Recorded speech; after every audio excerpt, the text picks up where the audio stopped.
म एउटा मेयर भएर आउँदाखेरिमा काठमाडौँमा एउटा महिला मेयर थियो कि उहाँले चाहिँ देख्नु भएन, उहाँलाई मुठा बोक्नलाई दिनुभयो। अहिलेसम्म चलेकै यही छ। अब राजनीतिलाई विषलाई अमृत, अमृतलाई विष बनाउने रहेछ। झुटलाई एकदम सत्यलाई झुट भन्नुपर्छ है। हाम्रो पार्टीमा फलानलाई दोष लाउनुपर्छ, म कसैलाई पनि दोष लाउने होइन। र सल्लाहकार ऋषिराम अर्याल अहिले जेलमा बसेर फेरि भ्रष्टाचारीमा मुद्दै छ त्यसको। यो सल्लाहकार यसले पनि दुःख दिएको 5 वर्ष होइन। राजनीति पार्टीबाट मात्र धोका हो, मलाई जनताबाट धोका छैन। काङ्ग्रेस पनि हिजोको दिनमा भनौँ न अहिलेसम्म हेर्दाखेरि के उत्रे त बोल्दियास्तो मात्रै गरेको छ नि त। कसको केस चाहिँ सल्टाए त होइन? कति हत्याकाण्ड बढिरहेको त, त्यसको विषयमा के गरे त? लकडाउनमा कति खान्न पाएर मरे त, त्यसको विषयमा कसरी लाग्यो त? यति भ्रष्टाचार नेताहरूले गरेको छन् होइन, सबै पार्टीको मिलेर गरेको छ नि। फेरि खाने बेला त मिलेको छन् नि, पुरै जनताले बुझे हुन्छ भन्छु अब त होइन। एउटा देशको बा भनेको राजा हुनुहुन्थ्यो, हामी राजालाई फाल्ने भन्ने खालको काङ्ग्रेस होइन हाम्रो होइन। वीरेन्द्रको योजना हो, मलाई त त्यो लाग्छ है।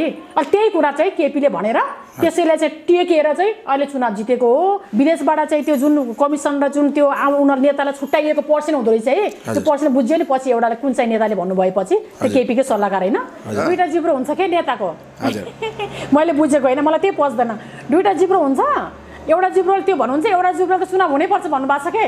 उहाँले देशको लागि हो भने आफ्नै नेताको नि विरोध गर्न सक्नुपर्छ भन्छु म त, यही भन्छु म त। नेतालाई आफूलाई हुने स्वार्थ लेखेको त्यहाँ जनताको कुरा लेख्नु पर्यो भन्छु के म त।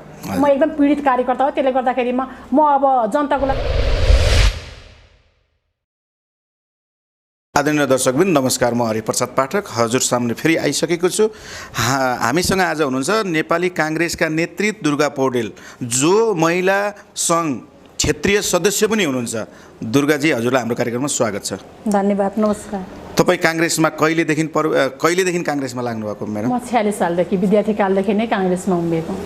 म 13-14 वर्ष थियो होला। तपाईँले काङ्ग्रेसमा लागेको दिनदेखि आजसम्मको अनुभव बताइदिनुहोस् न। हजुर, एकदम मलाई त के भन्ने, अब समय एकदम धेरै लाग्छ, कार्य लाग्छ। अब अहिलेसम्मको आफ्नो भोगाइमा 46 सालदेखि यहाँसम्म पुग्दाखेरिमा अब म 47 वर्ष हुन लागिसकेँ। त्यति बेलासम्ममा म क्षेत्रमा यहाँ कार्यरत छु। 22-23 वर्ष भयो काठमाडौँमा बसेको। मलाई एकदम दुःख पनि लाग्छ। मलाई जुन काङ्ग्रेसबाट चाहिँ राजनीति घिनलाग्दा कुराहरूबाट हामी त भारतीय परिवारको एकदम सत्कर्म गर्ने, एउटा देशलाई चाहिँ माया गर्ने, देश जोगाउने भन्ने प्रविधिले प्रजातन्त्र एउटा चाहिँ मानव जातिको सुख शान्तिको लागि भनेर चाहिँ हाम्रो बुवा बाजेले सिकाउनुहुन्थ्यो। मेरो बुवा पनि भारतीय परिवारको हो। म सत्कर्मबाट अगाडि बढेको विद्यार्थीलाई यहाँसम्म आइपुग्दाखेरि मलाई एकदम दुःख लाग्छ, मलाई एकदम घिन लाग्छ। यो पार्टीको राजनीति जोसुकै पार्टी होस् होइन, मेरो पार्टीमा त मलाई घिन लाग्यो भने सबैतिर त्यही होला। सत्य कर्मलाई पच्दैन, त्यही भन्न चाहन्छु म त। किन काङ्ग्रेसले के राम्रा काम गरे र के नराम्रा काम गरे बताइदिनुहोस् न त जनतालाई। आज एकदम खुलेर बताइदिनुहोस् त जनताले।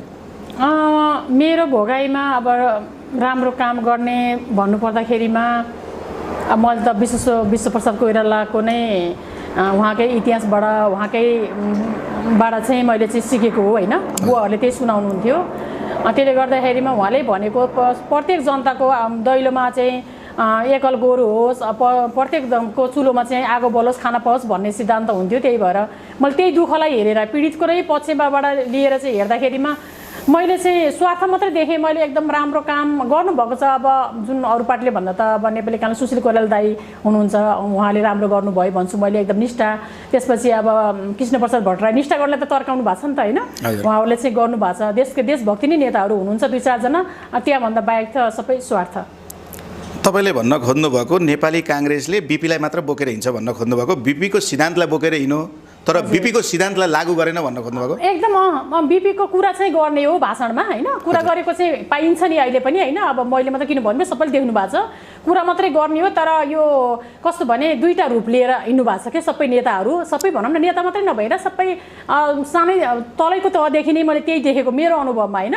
म क्षेत्रीय सदस्य अहिलेसम्म हुँदाखेरि मलाई क्षेत्रले, इकाइले, नेताले सबैबाट धोका पाएको कुराहरू त भनेर सकिँदैन। म भन्छु, पक्कै पनि भन्छु होइन। मैले किनभने यो त मैले पोख्नु मेरो पीडा हो, पोख्छु नै। मलाई राजनीति एकदम घिन लाग्यो। म एउटा शुद्ध समाजसेवा गरेको मान्छेलाई म आफैले पनि अब घर जग्गा बेचेर चाहिँ मैले चाहिँ यो समाजमा चाहिँ मैले कति लगानी गरेँ, के गरेँ सबैलाई प्रत्यक्ष थाहा छ। त्यसले गर्दाखेरि पनि बाधा अर्चन पार्टीबाटै आएको हुनाले चाहिँ अब पहिला काङ्ग्रेसबाट आयो, अहिले चाहिँ अब एमाले गठबन्धनबाट आएको छ। कोही अब 1-2 जना नेताले सपोर्ट नगर्नु भएको होइन, बोलिदिए जस्तो भनिदिए जस्तो मात्रै भयो होइन। त्यसले गर्दाखेरि मैले के भन्छु भने यो अहिले चाहिँ बिपीको नाम चाहिँ लिने झुटको खेती के, एकैचोटि गोड्ने, रोप्ने, काट्ने अनि भगाडीमा हालिहाल्ने जस्तो त्यस्तो चाहिँ जनतालाई चाहिँ एकदम भरम पारेको चाहिँ मैले चाहिँ देखेँ, मैले एकदम त्यो देखेँ। अनि जे कुरालाई पनि नराम्रोलाई राम्रो, राम्रोलाई नराम्रो भनेर मैले चाहिँ काङ्ग्रेसमा मात्रै होइन, पार्टी राजनीतिमा सबैमा मैले अहिलेसम्म देशभक्ति नेता अब अहिलेको स्थितिमा मैले देखेको छैन। तपाईँले भन्न खोज्नुभएको 46 सालदेखि 77 सालसम्म आज एउटा चाहिँ साँच्चै देशलाई माया गर्ने नेता आजसम्म जन्मेको छैन भन्न खोज्नुभएको? मैले देखेको छैन, अहिलेको यो कालमा त देखेको छैन मैले भोगेकोमा मैले देखेको छैन। तपाईँलाई हो कि जस्तो देखेको थिएँ, त्यही पनि 24मा पनि मैले बुझेँ होइन। म त्यो भन्न जनताले अहिले के भनिराखेका छन् भने काङ्ग्रेसले 70 वर्ष देश लुट्यो, त्यो 70 वर्ष देश लुटेको सिको चाहिँ अहिले एमालेकाले 2 वर्षमा देखाइदियो भन्छन् नि, यसलाई तपाईँले कसरी निहाल्नु भएको छ? त्यो त होइन, कसैले अरूले गरेको देखेर गर्ने भन्ने त होइन होइन, तर नेताहरू नै सबै पापी परेर हो। अब यति अत्यधिक त भनेको त गरेको त थिएन, जनताले यति भोग्नु त परेको थिएन। त्यही पनि एकदम जुन सोचेको जस्तो सुख शान्ति पाएको चाहिँ होइन होइन। अब प्रत्यक्ष थाहा नै छ हाम्रो वरिष्ठ नेताहरूबाट पनि, अब देशको लागि अब कहिले को नेतासँग मिल्ने, कहिले प्रचण्डसँग मिल्ने, कहिले कोसँग मिल्ने भनेर यो निष्ठा होइन भन्छु म त। यो निष्ठा होइन पके पनि, तर यो देखेर भन्दा पनि आत्मै नराम्रो भएर गर्ने कुरा हो होइन। जस्तै तपाईँलाई नातावाद र कृपावाद सिकाउने नै काङ्ग्रेस हो, यसको मेन जरो नै काङ्ग्रेस हो। नातावाद र कृपावाद ल्याएको नै काङ्ग्रेसमा जब चाहिँ बिपी कोइरालाको सिद्धान्त जब छोडियो, उनको विचारलाई जब कुठाराघात गरियो, जब त्यहाँनिर चाहिँ ओली मतलब तपाईँलाई के अरे कोइराला परिवार एकदम हाबी भयो अनि उहाँहरूले चाहिँ एकदमै नातावाद र कृपावादको सिस्टम लागू गर्नुभयो भन्छन् नि त। धेरै जनताहरूको गुनासो त्यो छ, धेरै स्वस्थ कार्यकर्ताहरूको भनाइ त्यो छ। यसलाई कसरी तपाईँले निहाल्नु भएको छ? म त ठिक मान्छु, किन भन्दाखेरिमा म नि उम्मेदवार भएँ होइन। पहिला त अग्रज भनेर छोड्दै आइयो। अब 54 सालमा म स्थानीयबाट चाहिँ सदस्य भएर उठेको हो होइन, विद्यार्थी नै थिएँ त्यतिखेर। मेरो बिहे गरेर गइसकेपछि घरबाटै उठेको हो। अहिलेसम्म मलाई चाहिँ यति गुमराहमा पारियो, किनभने समाजसेवा गर्ने मान्छे नै राजनीति गर्छ भन्ने धारणाको हो कि म चाहिँ। अनि त्योमा चाहिँ मैले बुझेँ एकदमै, हजुरले भन्नुभयो मलाई एकदम ठिक लाग्छ। यसमा नातावाद कृपावाद त पैसाको मुठा हो यसमा चाहिँ होइन। यो गर्दै आउँदाखेरिमा अब जुन बोल्नुहुन्छ महिलालाई एकदम अगाडि भनौँ, अब यो सशङ्करले हाम्रो क्षेत्रको हुनुहुन्छ, 1 नम्बर क्षेत्रको है भन्नुपर्दा, महिलालाई चाहिँ अगाडि सार्नुपर्छ, महिला अगाडि आउनुपर्छ, 80% मात्रै होइन 50% माग्नुपर्छ, एकदम सम्मान गर्छु। यो छोरा भन्नेलाई मैले छोरा भन्नेलाई मैले एकदमै सपोर्ट गर्दिनँ, घृणा गर्छु। छोरी नै एकदम सम्पूर्ण हो, मैले एकदम छोरीलाई प्राथमिकता दिन्छु भनेर जुन बोल्नुहुन्थ्यो, अब प्रत्येक क्षेत्रको कार्यक्रममा सुन्ने गरेको, अब कति बोल्नु भएको छ उहाँले। तर म एउटा मेयर भएर आउँदाखेरिमा काठमाडौँमा एउटा महिला मेयर थियो कि उहाँले चाहिँ देख्नु भएन, उहाँले दिनु भएन, टिकट दिनु भएन, सबै मिलेर दिनु भएन। यसमा के रहेछ त भन्दाखेरिमा कोही सदस्य बनेको 4 महिना 5 महिना भोग्ला दिनुभयो, कोही यही जन्मेर हुर्केको आफ्नो नजिकको भनेर दिनुभयो। यो चाहिँ एकदमै भएको छ। अनि के पैसाको मुठा बोक्नेलाई दिनुभयो, अहिलेसम्म चलेकै यही छ। अब कसले के देख्नु भएको छ, मेरो भोगाइमा त मैले यही देखेछु। तपाईँ मलाई एउटा दुर्गाजी बताइदिनुहोस् त, हजुर, धर्मनिरपेक्षित हुँदाखेरि तपाईँको आत्मा सन्तुष्ट छ कि छैन? म त भावते परिवारको मान्छे, म त सन्तुष्टि छैन पके पनि, एकदमै छैन म त। तपाईँ जसरी आज सन्तुष्ट छैन भनिराख्नु भएको हुनुहुन्छ, हजुर, यसमा त काङ्ग्रेसले पनि तपाईँलाई चाहिँ सहमति जनायो नि त। फेरि धर्मनिरपेक्ष पार्नलाई चाहिँ काङ्ग्रेसले पनि सघाएको थियो नि त यो संविधान लेख्दाखेरि त, सघाउनु भयो। त्यही भएर म त्यही भएर बाहेक छु म। किनभने सत्य बोल्ने मान्छे राजनीति कस्तो हुन्छ भने, प्रश्न भन्नुपर्दा एकदम धेरै लामो छोटकरीमा भनौँ न, राजनीतिलाई विषलाई अमृत, अमृतलाई विष बनाउने रहेछ। म त्यो बनाउन मैले चाहिनँ, त्यसमा म परिनँ। म भने सत्य मात्रै बोल्ने होइन, जे हो। किन हामी मान्छेको मात्रै होइन, ईश्वरको नि प्यारो भएर हामी कर्म गरौँ। सत्य नै धर्म हो। हामी एकदमै धेरै धर्म गरेर घन्टी बजाएर यता मन्दिर गएर पूजापाठ लाएर धर्म हुन्छ होइन। पहिला नितान्त आत्मसभा भएपछि जे गरे पनि आनन्द लिने हो, धर्म हुने हो भनेर भगवान्ले भक्ति जुन मान्नुहुन्छ कि सत्यमा मान्नुहुन्छ नि, त्यसले गर्दाखेरिमा म त एकदमै यो बुझ्छु। त्यही भएर म सत्य कुरा गर्दाखेरिमा क्षेत्रमा चाहिँ नअटाएको, तपाईँको 13औं महाधिवेशनबाट नअटाएको होइन, धेरै कुराहरू छ। यो म पोख्छु नै पक्कै पनि। कोले मलाई धोका दिनुभयो भनेर पोख्छु। एउटा इकाइबाट नै क्षेत्रसम्म विभिन्न भनौँ न वडाहरूबाट पनि अब 1-2 जनाको सपोर्ट नभएको होइन भन्नुपर्छ होइन, तर पनि 1-2 जनाले भनेर त भएन नि। गर्दाखेरिमा अब कोही नेताले निष्ठा देख्नु भएको थियो, सत्य देख्नु भएको थियो, अनि हुन्छ चाहिन्छ भन्नुभएको, तर गर्दै गर्दै जाँदा उहाँलाई पनि पचेन। यो टिकट दिने बेलामा पचेन, यो मान्छे ठिक छैन, हामीलाई काम लागेन उहाँले त। किनभने विभिन्न पर्सेन्टको तालिम दिँदाखेरि पनि झुटलाई एकदम सत्यलाई झुट भन्नुपर्छ है, हाम्रो पार्टीमा फलानलाई दोष लाउनुपर्छ। म कसैलाई पनि दोष लाउने होइन, पहिला आफू शुद्ध हुने हो, मेरो विचार थियो हो नि त। जब आफू शुद्ध भएपछि अनि बल्ल त्यो शुद्ध कामहरू ल्याउने हो नि त अगाडि। एउटाले अर्कालाई भन्दै गर्दाखेरि त मलाई कति पीडा दिनुभएको छ, मैले बोल्नु पऱ्यो अब त। उहाँले सिकाएको कुरा हो नि त्यो त होइन गर्दाखेरिमा म त एकदमै पीडित छु एउटा इकाइ सभापतिले एउटा चाहिँ 13औं महाधिवेशनमा यसको चाहिँ क्रियाशील छैन भन्यो मेरो क्रियाशील होइन के भनेको त मेरो अधिकार हो नि त अलि नवीकरण भनेको पुरानोलाई चाहिँ हजुर मेरो नवीकरण भएन भनेर जानुपर्ने नदिने अब मैले घर बनाएर मेरो स्थितिले गर्दाखेरिमा अब यो समाजले यतिकै लगानी गर्नु पर्यो 20 लाखको सामानै झारियो होइन त्यसले गर्दाखेरिमा मैले बेच्दै मैले अहिले म यहाँ टोखा त टोखै छु नि एउटा वडाबाट अर्को वडामा गएँ नि त्यसपछि त नवीकरण गरिदिएन त्यही वडामा लिनुहुन्छ उहाँ यस्तो गर्ने मान्छे विद्रोह गर्ने मान्छे कराउने मान्छे हामीलाई चाहिँदैन भनेर त्यो भाइले चाहिँ मलाई दिनु भएन कि त्यो भाइलाई मैले कति सपोर्ट सहयोग गरेको मान्छे हो के भन्दाखेरिमा यस्तो छ जो भ्रष्टाचार गरेर त्यो कोर्सबाट पैसा ल्यायो नि सभासद कोषबाट पैसा ल्याएर घर बनायो हिजोको मान्छे कस्तो भन्ने कुरा होइन त्यो मैले त्यो यिनीहरू सबै प्रश्न मैले हिजोको दिनमा हाम्रो सल्लाहकार ऋषिराम अर्याल जेलमा बसेर फेरि भ्रष्टाचारीमा मुद्दै छ त्यसको यो सल्लाहकार यसले पनि दुःख दिएको 5 वर्ष होइन यो कुरो मैले पछि अब अर्को कार्यक्रममा भन्ने नै छु पहिला पनि भनेको छु यिनीहरूले चाहिँ मलाई अटाएन यिनीहरू किनभने भ्रष्टाचारी यिनीहरूको सन्तान छ तर आफूले बाबाआमाले गरेको धर्म जस्तो कर्म गरेको सन्तानले भोग्ने हो तर यिनीहरूले यो देख्दो रहेछ गर्दाखेरिमा मलाई चाहिएन मलाई नवीकरण मलाई केही नगरोस् कि मलाई राजनीति चाहिएन तपाईलाई बाहिरबाट जनताले निहाल्दाखेरि चाहिँ यहाँ के देख्छन् भन्दाखेरि तपाईले क्षेत्रीय सदस्यभन्दा माथि आउन नपाएकोले गर्दाखेरि आज काङ्ग्रेस पार्टीलाई विरोध गरेको भन्ने एक प्रकारको जनताले भन्छन् नि त फेरि हो होइन पक्कै होइन अब जति बुझ्नु भएको छ मैले कार्यक्रम गर्दाखेरि बुझ्नु राजनीति पार्टीबाट मात्र धोका हो मलाई जनताबाट धोका छैन जति बुझ्नु भएको छैन बुझ्नुहुन्छ म नितान्त मैले राजनीति गर्दा पनि मैले एउटा कर्म पोख्ने हो मैले एउटा चाहिँ मेरो नेतृत्व मैले के हो त महिलाको लागि मैले कस्तो महिलाले भोग्नु भएर मेरो जीवनमा नि भोगाइ भयो भन्दाखेरिमा मैले देशलाई के दिन सक्छु भने मैले एउटा तलब भत्ता खाने हिसाबले होइन म दाल भात जस्तो खान्छु त्यस्तै खाएर मैले सके आफूले गर्ने हो नभए अहिलेको नेताहरू जस्तो तलब बाँड्ने भत्ता खाने म गर्ने छैन मैले हिजोको दिनमा बोलेको मैले टिकट पाएको पनि बोल्थेँ होला अब उपरान्त पनि मैले स्वतन्त्रबाट मैले राजनीति गर्दाखेरि नि बोल्छु तर म अहिले सबैको साझा भएर चाहिँ मैले काम गर्न चाहन्छु एउटा कुरा जनतालाई बताइदिनुहोस् न एमसीसी पास गर्नको लागि शेरबहादुर देउबाको पनि हात छ उहाँ जतिखेर प्रधानमन्त्री हुनुहुन्थ्यो त्यतिखेर नै एमसीसीको बुदाहरूमा चाहिँ उहाँहरूले सिग्नेचर गर्नुभएको थियो त्यसैले काङ्ग्रेसहरू चाहिँ रोडमा नआएका हुन् भनेर चाहिँ जनताहरूको बुझाइ छ यसलाई तपाईँले कसरी हेर्नुभएको छ जनताले बुझिसक्नु भएको छ उहाँ शेरबहादुर ज्यूले पनि आफैले पनि भन्नुभएको छ मेरै पालामा यो निर्णय भएको भनेर होइन त्योमा चाहिँ धेरै अब स्पष्टीकरण दिनु नै पर्दैन सबैले बुझ्नु भएको छ उहाँकै पालामा भएको यो त तपाईँले यसको विरुद्धमा मेरो काङ्ग्रेस पार्टीले चाहिँ यसको आवाज उठाएन यो आवाज उठाउन चाहिँ म एउटा स्वतन्त्र भएर चाहिँ माइती घर मण्डलमा जान्छु भनेर कुनै दिन जानुभयो तपाईँ म आफ्नो डेडिकेसन आफ्नो तर्कबाट चाहिँ गएँ पत्रकार सम्मेलन गरेँ मेरो बाधा अर्चनाबाट महिलाको नेतृत्वको विषयमा पनि कुरा त राखेँ होइन त नयाँ अभियान त सबको कार्यक्रमहरू पनि गएको छु बुझिरहेको छु मैले बुझ्छु पनि होइन जुन अहिले नयाँ जुन अब आफूले एकदम पीडा खपेर पनि आएर बोलिरहनु भएको छ होइन उहाँहरूलाई पनि राजनीतिक दबाब त छ नि बोलिरहनु भएको छ त्यसमा चाहिँ म गएको छु र नितान्त एक्लै भनेर म गएको छैन तर मैले बुझिरहेको छु यो एकदम पक्कै हो मलाई के लाग्छ भने जनताको दुःखमा चाहिँ नउत्रिने जब आफ्नो स्वार्थ भयो आफ्नो स्वार्थ चाहियो अहिले होइन अब अहिले जुन अब राजनीतिक माहौलमा चाहिँ अब विरोध जनाउने भनेर उत्तिकै उत्रिनु भएको छ विपक्षी पार्टी पनि होइन अब गठबन्धन पार्टी पनि त्यत्तिकै लागेको छ कुर्सीको लागि मलाई यस्तो कुरा एकदम मलाई घिन लाग्छ मेरो आफ्नो लाटो बुझाइमा हो म धेरै त म बुझ्दिनँ पनि होला होइन तर मेरो आफ्नो नितान्त मेरो आत्माले भन्छ के दुखीको उसमा चाहिँ पीडामा चाहिँ कोही पनि विरोधमा आउँदैन उत्रिँदैन होइन काङ्ग्रेस पनि हिजोको दिनमा भन्न अहिलेसम्म हेर्दाखेरि के उत्रियो त बोल्दै जस्तो मात्रै गरेको छ नि त कसको केस चाहिँ सल्टायो त होइन कति हत्याकाण्ड बढिरहेको त त्यसको विषयमा के गर्यो त लकडाउनमा कति खान्न पाएर मर्यो त त्यसको विषयमा कसरी लाग्यो त खै कहिले लाग्यो त म त यो देख्छु क्या अहिले चाहिँ आफ्नो लागि चाहिँ उसले पनि विरोध जनाएको छ यो मौका भनेको छ गठबन्धनले पनि कुर्चुको लागि गरेको छ यो कोही नेताले गरेको छैन भन्छ यिनै नेताहरूले के भनिराखेका छन् भने जुन कार्यकर्ता अथवा जुन स्वस्थ छविका जनता र कार्यकर्ता छन् एमसीसीलाई विरोध गर्नु भनेको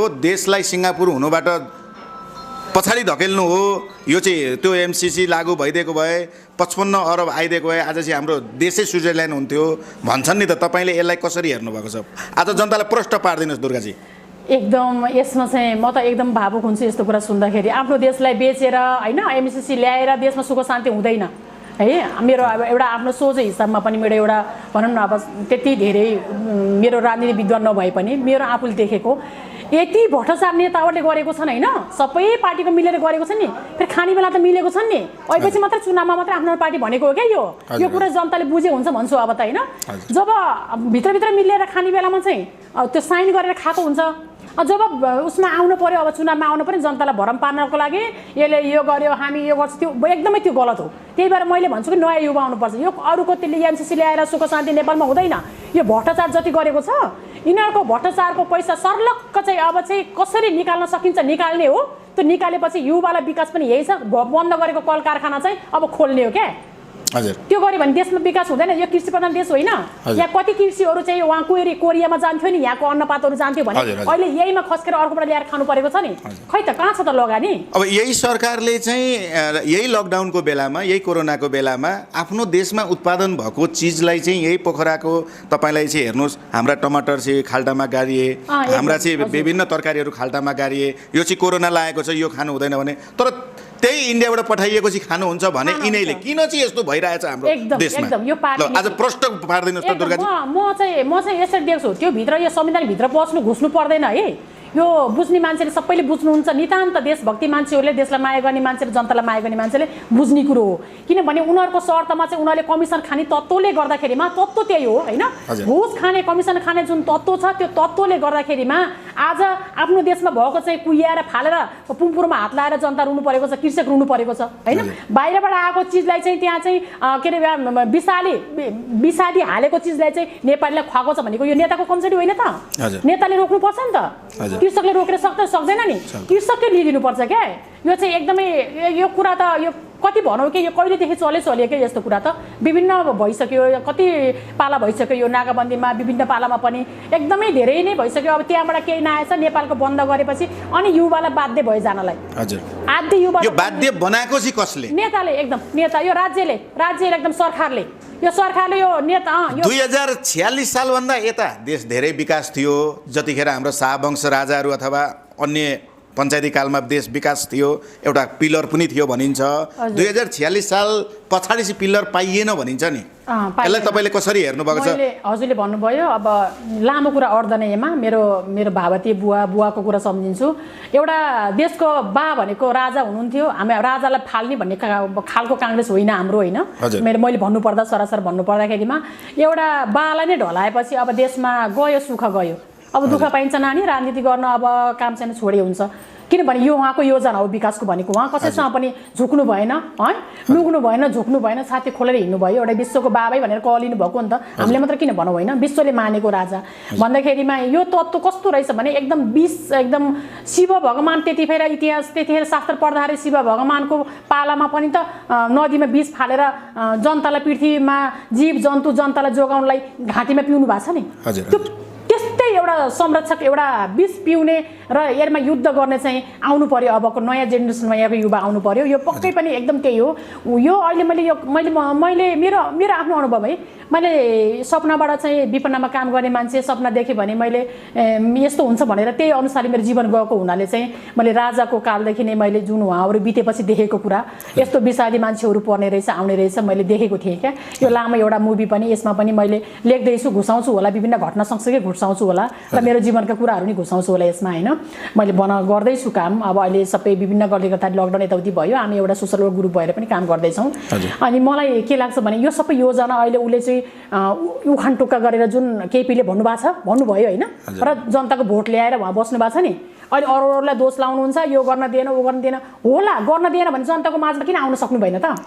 जनता हो, तिमीले मलाई ल्याएको हो, मलाई मेरै पार्टीले गर्न दिएन भन्नु पर्थ्यो कि पर्थेन?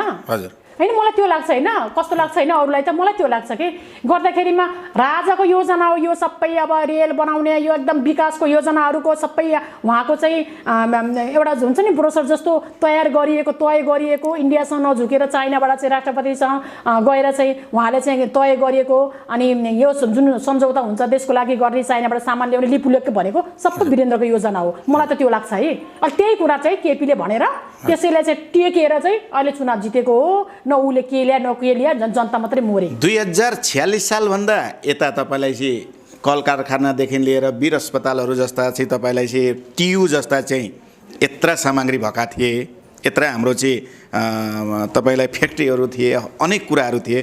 तर 2046 सालदेखि त्यसलाई नष्ट नै पारिदिए। त आजसम्म एउटा पनि सरकारी भवन पनि थपिएका छैनन्, एउटा राम्रा खालका सरकारी भवनहरू। किन होला त? किन 2046 सालदेखि नै यता यस्तो भएको होला? जस्तो तपाईँले त्यो तपाईँको पार्टीभित्र छिरेर हेर्दाखेरि किन त्यस्तो भयो जस्तो लाग्छ हजुरलाई? म त नवलपुरको भएर अब कागज फ्याक्ट्री कारखाना चाहिँ अब मेरै क्षेत्रमा पर्यो होइन, जम्मा 16 किलोमिटर, त्यहाँबाट 14 किलोमिटर है। त्यसमा कति हुनुहुन्थ्यो के काम गर्ने, त्यसमा चाहिँ अब हाम्रै गाउँको पनि 100-200 जना हुनुहुन्थ्यो है। अब रोजगार पाउनु भएको थियो। त्यति ठुलो फ्याक्ट्री कहाँ कहाँ जान्थ्यो, विदेशसम्म हाम्रो कागजहरू जान्थ्यो है। त्यस्तो पनि कारखाना बन्द गरेर करोडौँको नोक्सान भयो त्यहाँबाट। किन भन्दाखेरिमा यो नेताको स्वार्थले गर्दाखेरि, परमेश्वर म त यही बुझ्छु है, उनीहरूको स्वार्थले गर्दाखेरिमा विदेशबाट चाहिँ त्यो जुन कमिसन र जुन त्यो उनीहरू नेतालाई छुट्याइएको पर्सेन्ट हुँदो रहेछ है, त्यो पर्सेन्ट बुझ्यो नि पछि एउटा कुन चाहिँ नेताले भन्नुभएपछि त्यो केपीकै सल्लाहकार होइन, त्यसले गर्दाखेरिमा यसरी खत्तम पार्नु भयो। त्यति मात्रै होइन कि धेरै खत्तम भयो, धेरै खत्तम भयो। यो सबै नेताको भन्दा सरकारको भन्दा कसको हात हुन्छ र? होइन, यो त लाटो मान्छेले नै बुझ्ने कुरा हो नि, कसैको हात हुन्छ र सरकारभन्दा बाहिरको? जनताको त हात त हुँदैन। त्यही नै हो। जस्तै तपाईँलाई एउटा मैले पृथक क्वेसन सोध्न चाहेँ, बाबा नरहरिनाथ जुन चाहिँ एउटा चाहिँ नेपालको एउटा सपुतै भनेर चिनिँदो रहेछ उहाँलाई, गोरखनाथ भनेर तपाईँलाई हाम्रो पशुपतिभन्दा माथि चाहिँ एउटा सङ्ग्रहालय पनि छ, गोरखनाथ पनि छ, हाम्रो बाबा नरहरिनाथको त्यहाँनिर चाहिँ उहाँले लेखेका विभिन्न किताबहरू छन्। आज सरकारले त्यो किताबलाई पनि अपहेलना गरेको छ, तपाईँलाई केही थाहा छ त्यो सम्बन्धी? पढ्दैन, कहाँ त्यस्तो पढ्छ र? अब धर्म कहाँ पढ्छ भने म सबै होइन, अब 20लाई अमृतलाई 20 बनाउने मान्छेले अमृत पढ्छ त, अमृत खान्छ त? त्यो त धर्म यिनीहरूलाई पच्दैन। त्यतिमा धेरै मैले त्यति धेरै गहिराइमा जान चाहन्न, म अनभिज्ञ छु होइन, तर पनि यिनीहरूलाई त्यो किताब किन मेरो एउटा अपिल त दर्दनाक अपिल, एउटा रगतको आँसु जस्तो बगेर त्यसरी बोझाएको त अहिलेसम्म कुनै नेताले पनि अध्ययन गरेन होला। सबैलाई दिएको छु मैले, मेरो पीडा जुन मैले भोगेँ होइन, म जुन मैले यो के अरे तल्ले स्थानीय निकायले दुःख दियो, जुन मैले आश्रममा मैले भोगेँ, दुःख पाएँ, सिडिओमा जाने हनुमान ढोका जाने मैले के गरेको थिएँ र होइन? यसलाई त्यसै लड्नु पऱ्यो कि म एउटा भवन बनाउँछु, सबैको साझा घर हो, सबैलाई सेवा दिने घर बनाउँछु भन्दा मेरो घर त अलरेडी छँदैछ नि, मलाई चाहिएको त थिएन नि। आफ्नै एउटा जग्गा जमिन बेचेर पनि मैले यो गर्दाखेरिमा त्यतिसम्म उनीहरूले हेर्दो रहेछ भने त्यो कुनै किताबै हेर्दैन।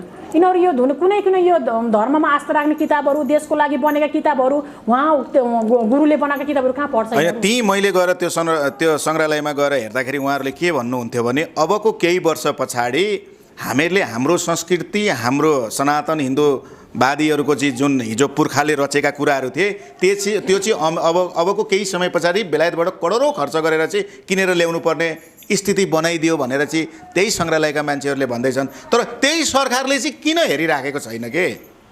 एकदम पक्कै एकदम दुःख लाग्छ। यो अब योभन्दा अगाडि पनि सबैबाट चाहिँ कुरा आएको छ होइन। हजुर, यो गरायो, देश चाहिँ यसले खत्तम बनायो, सबै पीडित छन्। विद्यार्थीदेखि अब अहिले बुझ्नेदेखि नै अब हाम्रो भविष्य कस्तो होला भन्ने भइसक्यो बच्चादेखि नै होइन। स्कुलमा गयो, स्कुलमा पीडा छ। अब हजुरले भनेको जस्तोलाई हेर्नु, पुस्तक बाहिरबाट किन्नु परेको छ, विद्यार्थीले कुरा निकालिसक्नु भयो नि त्यो विषयमा त होइन, निकालिसक्नु भएको एकदमै धेरै नै एकदम पीडा छ। जुन कार्यकर्ता त झोले भयो के पीडा हुन्थ्यो र जनताले त बेसरी दुःख भोग्नु पर्यो। जस्तै तपाईँलाई अहिले हाम्रो पालोमा हामीहरूले संस्कृत विषय नै पढ्नु पर्थ्यो, अनिवार्य थियो। आज त्यो संस्कृत विषय नै हटाइएको छ। त्यसको लागि अब हामीहरूले गर्ने कदमहरू के हुन्छ, तपाईँहरूको कदम के हुन्छ? अबको आउने जेनेरेसनले संस्कृत विषय पढ्न पाउँछन् कि पाउँदैन? एकचोटि प्रश्न पारिदिनुहोस् तपाईँले। पाउनुपर्छ। जब धर्म हराएपछि, धर्मको जब डर हुँदैन, मान्छेले मन परि गर्न हुन्छ नि। जस्तो के भन्छ, एउटा संस्कार नभएपछि मान्छे छाडा होइन होइन, जुन संस्कारमा बाँधिएको थियो, जुन मानवता थियो होइन। अब मानवता भनेको एउटाले दुःख पऱ्यो भने अर्को पनि गएर थपिने, हौसला दिने होइन। धेरै गर्न नसके पनि उसलाई बचाउने त थियो नि, त्यो त धर्मले गर्छ नि त। धर्मै नभएपछि केले गर्छ त भने राक्षसीपन भएपछि सबै राक्षस भयो। तपाईँको भन्नुहुन्छ म अहिले भोगाइमा म यो कलीको उसमा छौँ हामी सबैजना होइन। यो कलीको पात्र हो भन्छौँ कि हामी सबै। यो कलीमा प्रवेश गर्दाखेरिमा 1 लाख मान्छे एकतिर छ भने जम्मा 2-3 जना एकतिर छ भने चाहिँ के भयो त भन्नु त देश त? अब यो त्यही भने नि, शिवले विष पिए जस्तो अब यो नेताको विषहरूलाई हैन पिएर यो असत्य नाश गर्न अब चाहिँ जन्मिनु भएको छ होला, आउनुहुन्छ होला। मैले भगवानलाई त्यही पुकार गर्छु कि सत्य कर्मको नेताहरू आउनुहोस्। 10-12 जना भन्दा देशमा चाहिन पनि चाहिँदैन, यत्रो सयौं हजारौंले यो खानु पनि पर्दैन। हजुर म त यही भन्छु। म त एकदमै यसमा चाहिँ को हुनुहुन्छ त थाहा छैन हैन। अभियन्ताकर्ताहरू पनि अब अहिले जति पनि लाग्नु भएको छ देशको लागि, कुटाइ खानु भएको छ, पिटाइ खानु भएको छ, लाग्नु भएको छ, त्यही मध्येमा कोही न कोही त सत्य हुनुहुन्छ होला हैन। भगवानले कृपा गर्नुहोस् भन्छु म त। अब यो सरकारले चुनाव गराउँदैछ वैशाख 17 गते र 27 गते। यो चुनाव हुन्छ कि हुँदैन? यो चुनावमा काङ्ग्रेसले भाग लिन्छ कि लिँदैन? लिन्छ भने कसरी लिन्छ, लिँदैन भने कसरी लिँदैन? हाम्रा दर्शकबिनलाई बताइदिनुहुन्छ कि? अलिअलि मेरो मनमा लागेको हैन। अब धेरै त अनभिज्ञ हैन। अब यो विषयमा त त्यो केन्द्रमा हुने कुराहरू हो। जहाँसम्म लाग्छ अब चुनाव त अब गराएरै छोड्ने भने अब मुख्य नेताको भएपछि अब नहोला भन्न सकिन्न हैन। त्यसमा चाहिँ अब सर्वोत्तम मुद्दा रहँदै त्यसको फैसला के हुन्छ त्यो आफ्नो ठाउँमा छ है। यो त छुट्टै छ, अब त्यो फैसलाबाटै थाहा होला। चुनावमा त भाग त किन नलिनु, खोजेकै त्यही हुन्छ। अनि काङ्ग्रेसले त अहिले बाटोमा गएर चाहिँ तपाईँलाई यो मध्यावधि चुनाव गराउनै हुँदैन, यो हुँदैन हुने चाहिँ के अरे यो संविधान जुन विघटन गरिएको छ यो कानुन विपरीत छ भनेर चाहिँ फेरि काङ्ग्रेस नै उफ्रिरहेछ त। दुईटा जिब्रो हुन्छ के नेताको? हजुर मैले बुझेको होइन, मलाई त्यही पच्दैन। दुईटा जिब्रो हुन्छ, एउटा जिब्रो त्यो भन्नुहुन्छ, एउटा जिब्रो त चुनाव हुनैपर्छ भन्नुभएको छ के? हजुर किनभने मलाई लाग्छ कि अहिले जुन उहाँको कार्यकालसम्म चाहिँ विपक्षी पार्टीले किन उचालिनु, किन गर्नु र यत्रो खर्च हुने पैसा त केही यही समाजमा लगानी गरे भने त छुट्टै विकास हुन्छ नि। अब खरोबो खर्च हुन्छ कि हुँदैन? हुन्छ। 30 अरब त छुटाइसक्यो त त्यो त उनीहरूले निर्वाचन आयोगले भन्दा पनि अब सर्वोच्चमा पनि त अब कस्तो न्यायाधीश पर्नुहुन्छ नि, कस्तो फैसला गर्नुहुन्छ के थाहा र हैन। त्यो त फैसलाबाट आउने कुरा हुन्छ कि हुँदैन त उहाँहरू त बोल्ने एउटा मात्रै हो, भयो भने राम्रो भन्नेमा हुनुहुन्छ होला जस्तो लाग्छ है म त। अब उहाँहरूलाई सोध्नुहोस् है नेतालाई त्यो कुरा चाहिँ। तपाईँहरूकै काङ्ग्रेसका युवा नेता गगन थापा यो चाहिँ एकदमै गलत काम सरकारले गरेको छ, यसको चाहिँ हामीहरू घोर विरोध गर्छौँ भनेर चाहिँ विरोधै गरेर हिँडिराख्नु भएको छ त। यो चुनाव गर्नै हुँदैन, के अरे संविधान विघटन गर्नै हुँदैन, यो के अरे जुन अहिले व्यवस्थापिका चाहिँ विघटन गरिएको छ त्यसलाई पूर्ण सुचारू गर्नुपर्छ भनेर चाहिँ उहाँहरू बाटोबाट त कराइराख्नु भएको छ त। उहाँ त बोल्न जानु भएको छ है। अब आत्माले काङ्ग्रेसको चाहिँ उहाँ एउटा युवा पखर नेता भनेर पनि मान्नुहुन्थ्यो, जनताले मान्नुहुन्थ्यो। अब चाहिँ थोरै उहाँबाट पनि अन्धविश्वास जस्तो हामीलाई पनि लाग्न थाल्यो एउटा कार्यकर्ताको नाताले हैन। अब जुन अब चुनावी प्रक्रिया मैले पाइनँ भनेर होइन, मैले त्यो पाइनँ भनेर मैले खोट लाउने ठाउँ छैन, लाउनु हुँदैन। म एउटा समाजसेवा हो, म कुनै न कुनै उबाट चाहिँ मैले एउटा जनतालाई सेवा गर्ने हो। त त्यहाँ पुग्दाखेरि अधिकारको लागि लडिन्थ्यो भन्ने मात्रै हो हैन। नभए मैले गरेको छु, गर्दैछु। तर उहाँलाई चाहिँ मैले बुझेकोमा थोरै बुझ्दाखेरिमा कता अलिकति खोट छ कि मनमा हैन। उहाँले पनि सुध्रेर सही सत्यताबाट चाहिँ म अब देशमा लाग्नुपर्छ भनेर आइदिए हुन्थ्यो कि। उहाँले चाहिँ अलिकति कस्तो भने बोल्न नजान्ने नै होइन, गर्न नसक्ने पनि होइन, युवामा गनिनु भएको होइन। तर चाहिँ उहाँले पनि अब जुन नेताले गर्नुहुन्छ नि उहाँलाई साथ दिनुहुन्छ क्या हैन। सपोर्ट नगर्दा के हुन्छ, त्यहाँ जुन हुन्छ अधिवेशन संविधान जुन जहाँ छ नि हैन, सभा छ नि, उहाँले आफ्नो नेताको विरोध किन गर्नुहुन्न?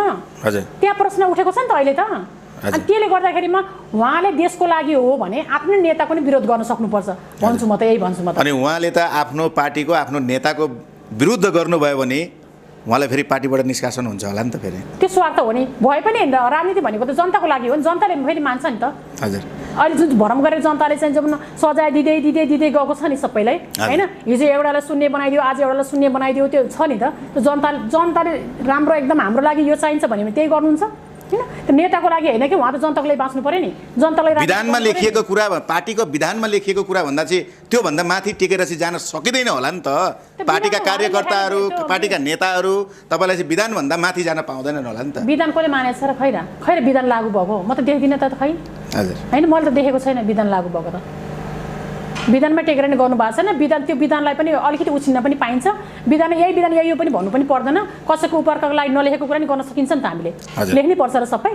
त्यही पनि जनताको भलोको लागि के लेख्यो र? जनताले पठाएको आवाज लेख्नु पर्यो नि। उनीहरूले आफूले बसेर मिटिङमा बसेर नेतालाई आफूलाई हुने स्वार्थ लेखेको त्यहाँ जनताको कुरा लेख्नु पर्यो भन्छु के म त।